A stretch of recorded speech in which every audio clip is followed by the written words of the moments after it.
बनाओ और खाओ। अगर ये तुझे मंजूर है तो बताओ, तो हम घर में आने के लिए तैयार हैं। बोले ये भी मंजूर है।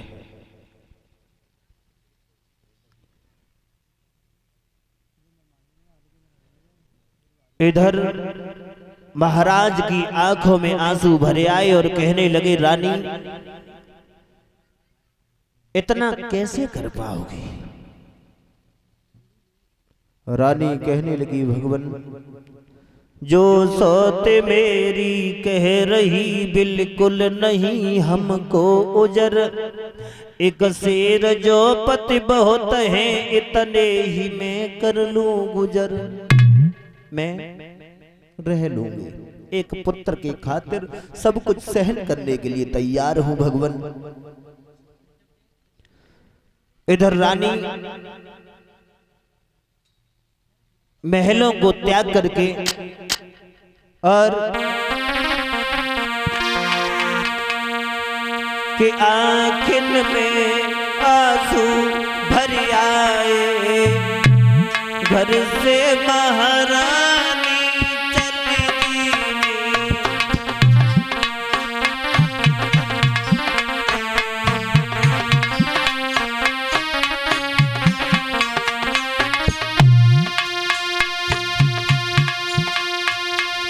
आँखिन में आंसू भर आए,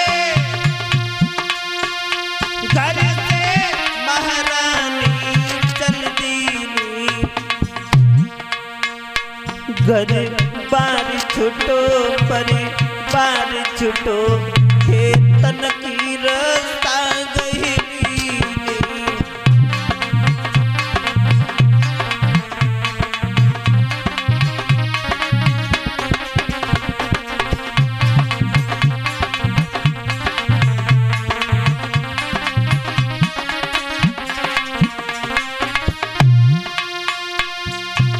सोच रही है रानी,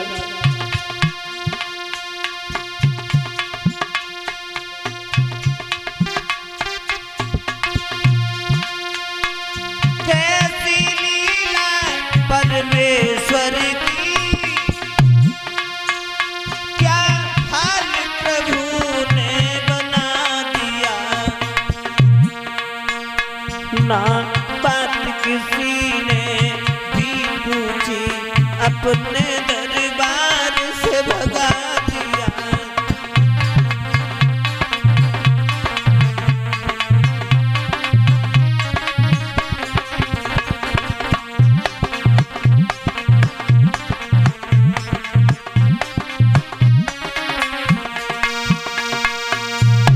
श्रोताओं,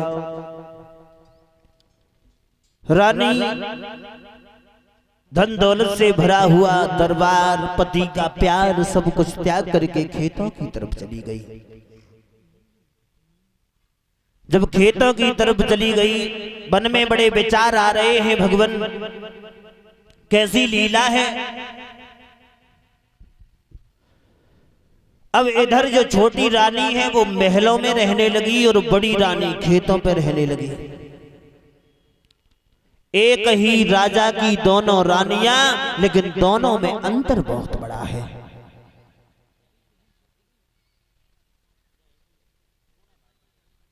श्रोताओं,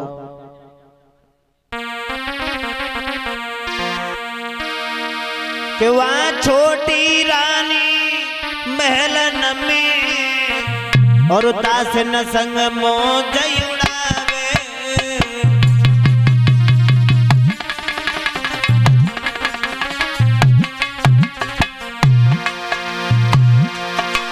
वहां छोटी रानी महलन में दास न संग मौज उड़ावे। एक जोड़ की रोटी खा करके, एक जौ की रोटी खा करके अरे अपनी गुजर चलावे।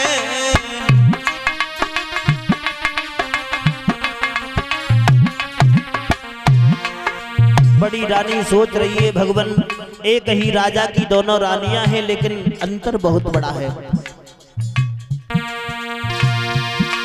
महाराज का बन गई हमसे हमने बोए फूल के हमको बन गए बेत रसूल। ऐसे जीवन से तो मौत मेरी जान घर में हुई जाती। ऐसे जीवन से तो मौत मेरी जान घर में हुई जाती।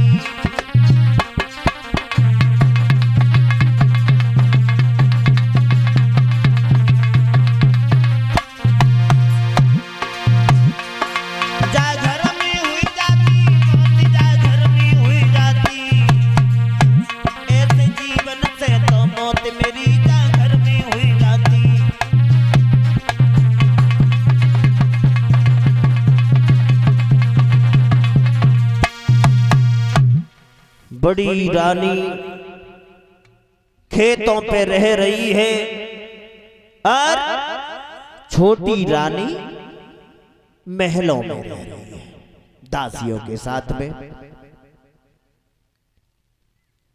बड़ी रानी मन में बड़े विचार आ रहे हैं, ऐसा जीवन जीने से क्या फायदा। एक पुत्र की खातिर मुझे घर से बेघर होना पड़ा।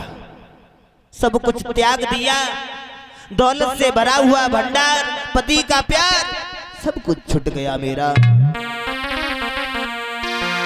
कि क्या खबर थी मुझे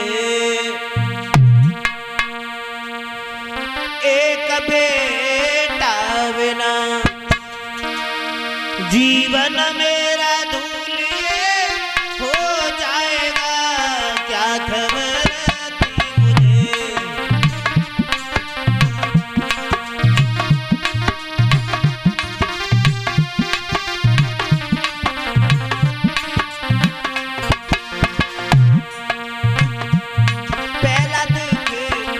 गोदी खाली रही, दूसरा दुख पति की बाह छूट गई।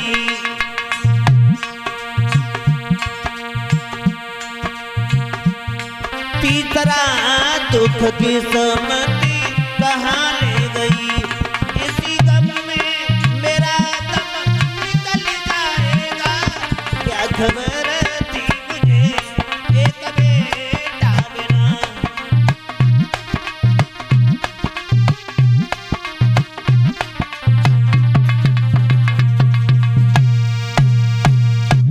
बड़ी रानी के मन में विचार आ रहे हैं, ऐसा जीवन जीने से क्या फायदा। इससे तो अपनी जिंदगी को ही हम नष्ट कर दें वो अच्छा है। एक बार आधी रात के समय पर और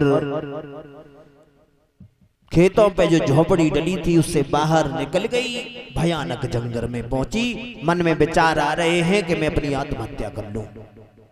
अकस्मात देवर्षि नारद आए, आवाज लगाई, कौन है इतनी रात में। एक अबला स्त्री का इस जंगल में ठीक नहीं है, कौन हो, कहां से आई हो।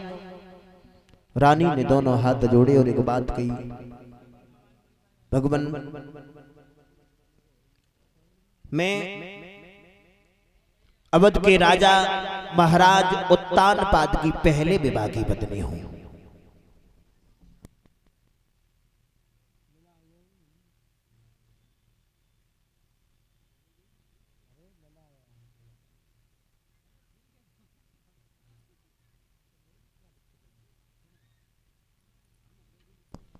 रानी महाराज से देवर्षि नारद से कहने लगी, भगवान सच बात तो यह है कि मैं यहां मरने के लिए आई हूं। क्या? हाँ, मैं अपनी आत्महत्या करना चाहती हूं। क्यों करना चाहती हो भाई, क्यों मरना चाहती हो? है? रानी कहने लगी, भगवान मेरे गर्भ से कोई बच्चा नहीं हुआ। मैंने एक पुत्र की खातिर अपने पति की दूसरी शादी करवाई, जिससे घर में एक सौत आई। उस सौत ने मुझे घर से बेघर कर दिया। इसका मतलब तुम मरना चाहती हो, पुत्र नहीं हुआ तो मरना चाहती हो? बोले हाँ। बेटी तुम्हें एक बात नहीं मालूम है, जिस डाली